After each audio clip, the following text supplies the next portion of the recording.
ಕನ್ನಡ ಚಿತ್ರರಂಗದ ಇತಿಹಾಸದಲ್ಲಿ ದೊಡ್ಡ ಕನಸುಗಳೊಂದಿಗೆ ನಿರ್ಮಾಣವಾದ ಸಿನಿಮಾ ಶಾಂತಿ ಕ್ರಾಂತಿ. ಆದರೆ ಇಂದು ಆ ಸಿನಿಮಾವನ್ನು ಮತ್ತೆ ಅದೇ ರೀತಿಯಲ್ಲಿ ಪ್ರೇಕ್ಷಕರ ಮುಂದೆ ತರುವುದಕ್ಕೆ ಒಂದು ದೊಡ್ಡ ಸಮಸ್ಯೆ ಎದುರಾಗಿದೆ. ಶಾಂತಿ ಕ್ರಾಂತಿ ಚಿತ್ರದ ನೆಗೆಟಿವ್ಸ್ ಮೆಲ್ಟ್ ಆಗೋಗಿದೆ ಎಂದು ಬಾಲಾಜಿ ಹೇಳಿದ್ದಾರೆ. ಹಾಗಾದರೆ ಸಿನಿಮಾ ಮತ್ತೆ ರಿಲೀಸ್ ಆಗೋದೇ ಇಲ್ವಾ? ಅಥವಾ ಈಗಿನ ಆಧುನಿಕ ತಂತ್ರಜ್ಞಾನ ಬಳಸಿ ಶಾಂತಿ ಕ್ರಾಂತಿಗೆ ಮತ್ತೆ ಹೊಸ ರೂಪ ಕೊಡಬಹುದಾ? ಇದಕ್ಕೆ ಸಂಬಂಧಿಸಿದಂತೆ ಬಾಲಾಜಿಯವರು ಹೇಳಿರುವ ಮಾತುಗಳು ಈಗ ಅಭಿಮಾನಿಗಳಲ್ಲಿ ಸಾಕಷ್ಟು ಕುತೂಹಲ ಮೂಡಿಸಿದೆ. ಆದರೆ ಬಾಲಾಜಿ ಏನು ಹೇಳಿದ್ದಾರೆ? ಸಿನಿಮಾವನ್ನು ಈಗಿನ ಟೆಕ್ನಾಲಜಿಗೆ ತರಲು ಎಷ್ಟು ಸಮಯ ಬೇಕಾಗಬಹುದು? ಹಾಗೂ ಮೂಲ ಸೋರ್ಸ್ಗಳು ಸಿಕ್ಕರೆ ನಿಜವಾಗಿಯೂ ಶಾಂತಿ ಕ್ರಾಂತಿ ಮತ್ತೆ ನಮ್ಮ ಮುಂದೆ ಬರಬಹುದಾ? ಇವತ್ತಿನ ವಿಡಿಯೋದಲ್ಲಿ ಸಂಪೂರ್ಣ ವಿಷಯವನ್ನು ನೋಡೋಣ ಬನ್ನಿ ಸ್ನೇಹಿತರೆ. ನಮಸ್ಕಾರ ಸ್ನೇಹಿತರೆ, ನೀವು ನೋಡುತ್ತಿರುವುದು ನಿಮ್ಮ channel breaking news. Kannada cinema, Sandalwood ಸುದ್ದಿ ಹಾಗೂ ನಿಮ್ಮ ನೆಚ್ಚಿನ ನಟ ನಟಿಯರ ಅಪ್ಡೇಟ್ಗಳಿಗಾಗಿ ನಮ್ಮ ಚಾನಲ್ ಅನ್ನು ಸಬ್ಸ್ಕ್ರೈಬ್ ಮಾಡಿ. ವಿಡಿಯೋ ಇಷ್ಟವಾದರೆ ಲೈಕ್ ಮಾಡಿ. ಇನ್ನು ವಿಷಯಕ್ಕೆ ಬರೋಣ. ಶಾಂತಿ ಕ್ರಾಂತಿ ಎಂದ ತಕ್ಷಣ ಕನ್ನಡ ಸಿನಿಮಾ ಪ್ರೇಕ್ಷಕರಿಗೆ ಮೊದಲು ನೆನಪಾಗುವುದು ಕ್ರೇಜಿ ಸ್ಟಾರ್ ರವಿಚಂದ್ರನ್. ತಮ್ಮ ಸಿನಿಮಾಗಳಲ್ಲಿ ಹೊಸತನ, ಅದ್ದೂರಿತನ ಮತ್ತು ವಿಭಿನ್ನ ಪ್ರಯತ್ನಗಳನ್ನು ತರುವಲ್ಲಿ ರವಿಚಂದ್ರನ್ ಯಾವಾಗಲೂ ಮುಂದೆ ಇದ್ದವರು. ಶಾಂತಿ ಕ್ರಾಂತಿ ಕೂಡ ಅಂಥದ್ದೇ ಒಂದು ಮಹತ್ವಾಕಾಂಕ್ಷೆಯ ಸಿನಿಮಾ. ಆ ಕಾಲದಲ್ಲಿ ದೊಡ್ಡ ಮಟ್ಟದ ಕನಸು ಇಟ್ಟುಕೊಂಡು ಸಿನಿಮಾ ಮಾಡಲಾಗಿತ್ತು. ಸಿನಿಮಾದ ನಿರ್ಮಾಣ, ತಾಂತ್ರಿಕ ಕೆಲಸಗಳು ಹಾಗೂ ಅದರ ಹಿಂದೆ ಇದ್ದ ಪರಿಶ್ರಮ ಇವೆಲ್ಲವೂ ಇಂದಿಗೂ ಸಿನಿಮಾ ಪ್ರೇಕ್ಷಕರಲ್ಲಿ ಚರ್ಚೆಯಾಗುತ್ತವೆ. ಅದರಲ್ಲೂ ಹಳೆಯ ಕಾಲದ ಸಿನಿಮಾಗಳನ್ನು ಇಂದಿನ ತಂತ್ರಜ್ಞಾನದಲ್ಲಿ ಮತ್ತೆ ನೋಡಬೇಕು ಎನ್ನುವುದು ಅಭಿಮಾನಿಗಳ ದೊಡ್ಡ ಆಸೆ. ಆದರೆ ಅದಕ್ಕೆ ಅಡ್ಡಿಯಾಗಿರುವುದು ಈಗ ಎದುರಾಗಿರುವ ಪ್ರಮುಖ ಸಮಸ್ಯೆ ಏನೆಂದರೆ, ಬಾಲಾಜಿ ಅವರು ಹೇಳಿರೋ ಪ್ರಕಾರ ಶಾಂತಿ ಕ್ರಾಂತಿ ಚಿತ್ರದ ಮೂಲ ನೆಗೆಟಿವ್ ಮೆಲ್ಟ್ ಆಗೋಗಿದೆ. ಇದು ಸಿನಿಮಾ ಅಭಿಮಾನಿಗಳಿಗೆ ನಿಜಕ್ಕೂ ಬೇಸರದ ವಿಚಾರ. ಏಕೆಂದರೆ ಹಳೆಯ ಸಿನಿಮಾವನ್ನು ಹೊಸ ಗುಣಮಟ್ಟದಲ್ಲಿ ಮರುನಿರ್ಮಾಣ ಮಾಡಲು ಮೂಲ ಫಿಲಂ ನೆಗೆಟಿವ್ಸ್ ಅಥವಾ ಉತ್ತಮ ಗುಣಮಟ್ಟದ ಮೂಲ ವಸ್ತುಗಳು ಬಹಳ ಮುಖ್ಯ. ಆದರೆ ಇಲ್ಲಿ ಮೂಲ ನೆಗೆಟಿವ್ಸ್ ಸಮಸ್ಯೆ ಎದುರಾಗಿದೆ. ಹೀಗಾಗಿ ಸಿನಿಮಾವನ್ನು ಈಗಿನ ಟೆಕ್ನಾಲಜಿಗೆ ತಂದು ಕೊಡುತ್ತೇವೆ ಎಂದು ಹೇಳುವುದು ಸುಲಭದ ಕೆಲಸವಲ್ಲ. ಅದಕ್ಕಾಗಿ ಸಾಕಷ್ಟು ಹುಡುಕಾಟ, ತಾಂತ್ರಿಕ ಕೆಲಸ ಮತ್ತು ಸಮಯ ಬೇಕಾಗುತ್ತದೆ.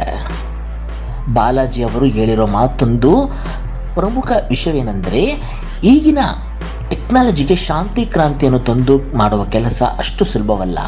ಅದನ್ನು ಮಾಡಬೇಕು ಎಂದರೆ ಸುಮಾರು 8 ತಿಂಗಳು ಅಥವಾ 9 ತಿಂಗಳು, 1 ವರ್ಷ ಆಗಬಹುದು ಎಂದು ಹೇಳಿದ್ದಾರೆ.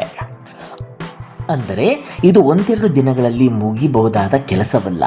ಹಳೆಯ ಮೂಲ ವಸ್ತುಗಳನ್ನು ಹುಡುಕಬೇಕು, ಸಿಕ್ಕಿರುವ ಫುಟೇಜ್ಗಳ ಗುಣಮಟ್ಟ, ಸೋರ್ಸ್ಗಳನ್ನು ಹುಡುಕಬೇಕು, ಪರಿಶೀಲಿಸಬೇಕು. ಅದನ್ನು ಸಾಧ್ಯವಾದಷ್ಟು ಉತ್ತಮ ಗುಣಮಟ್ಟಕ್ಕೆ ತರುವ ಕೆಲಸ ಮಾಡಬೇಕು. ಅಗತ್ಯವಿರುವ ಕಡೆ ತಾಂತ್ರಿಕವಾಗಿ ಸುಧಾರಣೆ ಮಾಡಬೇಕಾಗಬಹುದು. ಇವೆಲ್ಲವನ್ನು ಮಾಡಿದ ನಂತರವೇ ಸಿನಿಮಾ ಮತ್ತೆ ಪ್ರೇಕ್ಷಕರ ಮುಂದೆ ಬರುವ ಸಾಧ್ಯತೆ ಇದೆ.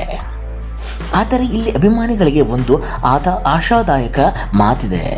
ಸೋರ್ಸ್ಗಳನ್ನು ಹುಡುಕ್ತಾ ಇದ್ದೀವಿ, ಸಿಕ್ಕಿದ್ರೆ ಖಂಡಿತ ಮಾಡೋ ಆಸೆ ನಮಗಿದೆ ಎಂಬುದು ಬಾಲಾಜಿಯವರ ಮಾತಿನ ಸಾರಾಂಶ. ಅಂದರೆ ಶಾಂತಿ ಕ್ರಾಂತಿಯನ್ನು ಮತ್ತೆ ತರುವ ಆಲೋಚನೆ ಸಂಪೂರ್ಣವಾಗಿ ಕೈಬಿಟ್ಟಿಲ್ಲ. ಬದಲಾಗಿ ಬೇಕಾದ ಮೂಲ ವಸ್ತುಗಳು ಸಿಗುತ್ತವೆ ಎಂದು ಹುಡುಕಾಟ ನಡೆಯುತ್ತಿದೆ. ಸೋರ್ಸ್ ಸಿಕ್ಕರೆ ಅದನ್ನು ಈಗಿನ ತಂತ್ರಜ್ಞಾನಕ್ಕೆ ತಂದು ಮತ್ತೆ ಪ್ರೇಕ್ಷಕರಿಗೆ ತೋರಿಸುವ ಆಸೆ ಇದೆ. ಇದು ಅಭಿಮಾನಿಗಳ ಪಾಲಿಗೆ ಒಂದು ದೊಡ್ಡ ನಿರೀಕ್ಷೆ. ಇವತ್ತು ಸಿನಿಮಾ ತಂತ್ರಜ್ಞಾನ ಸಾಕಷ್ಟು ಮುಂದುವರೆದಿದೆ. ಹಳೆಯ ಸಿನಿಮಾಗಳನ್ನು ಡಿಜಿಟಲ್ ಆಗಿ ಸಂರಕ್ಷಿಸುವುದು, ಚಿತ್ರ ಮತ್ತು ಧ್ವನಿಯ ಗುಣಮಟ್ಟವನ್ನು ಸುಧಾರಿಸುವುದು ಸೇರಿದಂತೆ ಹಲವು ರೀತಿಯ ತಾಂತ್ರಿಕ ಕೆಲಸಗಳನ್ನು ಮಾಡಬಹುದು. ಆದರೆ ಒಂದು ವಿಷಯ ಗಮನದಲ್ಲಿರಬೇಕು. ತಂತ್ರಜ್ಞಾನ ಎಷ್ಟೇ ಮುಂದುವರೆದಿದ್ದರೂ ಮೂಲ ವಸ್ತುವಿನ ಗುಣಮಟ್ಟ ಬಹಳ ಮುಖ್ಯವಾಗಿರುತ್ತದೆ.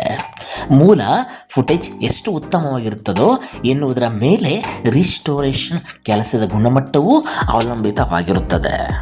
ಅದಕ್ಕಾಗಿಯೇ ಬಾಲಾಜಿ ಅವರು ಹೇಳಿರುವಂತೆ ಮೊದಲು ಸೋರ್ಸ್ ಹುಡುಕುವ ಕೆಲಸ ಮುಖ್ಯವಾಗಿದೆ. ರವಿಚಂದ್ರನ್ ಅವರ ಸಿನಿಮಾಗಳಿಗೆ ಇಂದಿಗೂ ದೊಡ್ಡ ಮಟ್ಟದ ಅಭಿಮಾನಿಗಳಿದ್ದಾರೆ. ಹಳೆಯ ಸಿನಿಮಾಗಳನ್ನು ಮತ್ತೆ ದೊಡ್ಡ ಪರದೆಯಲ್ಲಿ ನೋಡಬೇಕು ಎನ್ನುವ ಆಸೆ ಅನೇಕ ಸಿನಿಮಾ ಪ್ರೇಮಿಗಳಲ್ಲಿದೆ. ವಿಶೇಷವಾಗಿ ಹಳೆಯ ಕಾಲದ ಅದ್ಧೂರಿ ಸಿನಿಮಾಗಳನ್ನು ಇಂದಿನ ಚಿತ್ರಮಂದಿರದ ಸೌಂಡ್ ಮತ್ತು ಸ್ಕ್ರೀನ್ನಲ್ಲಿ ನೋಡಿದರೆ ಹೇಗಿರಬಹುದು ಎನ್ನುವ ಕುತೂಹಲ ಸಹಜವಾಗಿ ಇದೆ. ಶಾಂತಿ ಕ್ರಾಂತಿ ಕೂಡ ಅಂತಹ ಒಂದು ಸಿನಿಮಾ.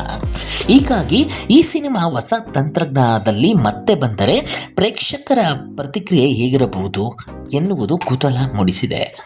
ಆದರೆ ಸದ್ಯಕ್ಕೆ ಇದನ್ನು ಅಧಿಕೃತ ರಿಲೀಸ್ ಘೋಷಣೆ ಎಂದು ಹೇಳಲು ಸಾಧ್ಯವಿಲ್ಲ.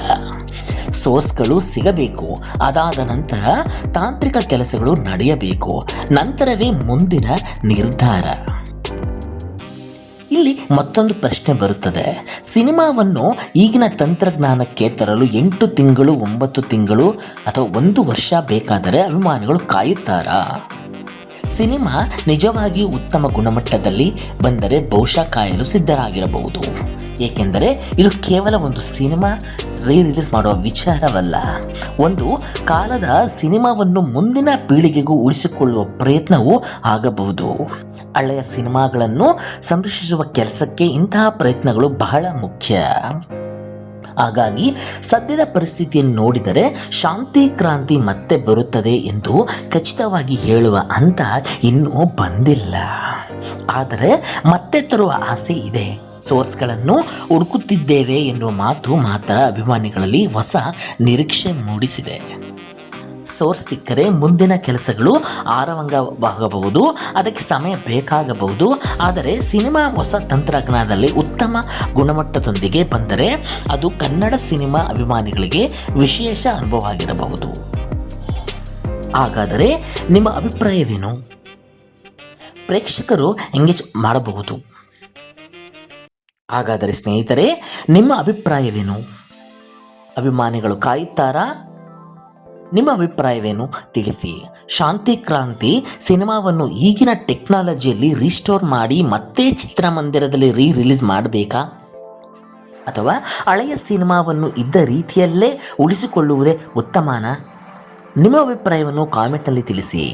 ಸೋರ್ಸ್ ಸಿಕ್ಕು ಸಿನಿಮಾ ಮತ್ತೆ ಹೊಸ ರೂಪದಲ್ಲಿ ಬಂದರೆ ನೀವು ಚಿತ್ರಮಂದಿರಕ್ಕೆ ಹೋಗಿ ನೋಡ್ತೀರಾ? ಅದನ್ನು ಕಾಮೆಂಟ್ನಲ್ಲಿ ಮಾಡಿ. ಈ ವಿಡಿಯೋ ನಿಮಗೆ ಇಷ್ಟವಾದರೆ ಲೈಕ್ ಮಾಡಿ, ನಿಮ್ಮ ಸ್ನೇಹಿತರೊಂದಿಗೆ ಹಂಚಿಕೊಳ್ಳಿ, ರವಿಚಂದ್ರನ್ ಅಭಿಮಾನಿಗಳ ಜೊತೆ ಶೇರ್ ಮಾಡಿ. ಇಂತಹ ಕನ್ನಡ ಸಿನಿಮಾ ಸುದ್ದಿಗಳಿಗಾಗಿ ನಮ್ಮ ಚಾನಲನ್ನು ಸಬ್ಸ್ಕ್ರೈಬ್ ಮಾಡಿ. ಮತ್ತೊಂದು ಹೊಸ ವಿಡಿಯೋದಲ್ಲಿ ಮತ್ತೆ ಸಿಗೋಣ ಸ್ನೇಹಿತರೆ. ಧನ್ಯವಾದಗಳು. ನಮಸ್ಕಾರ.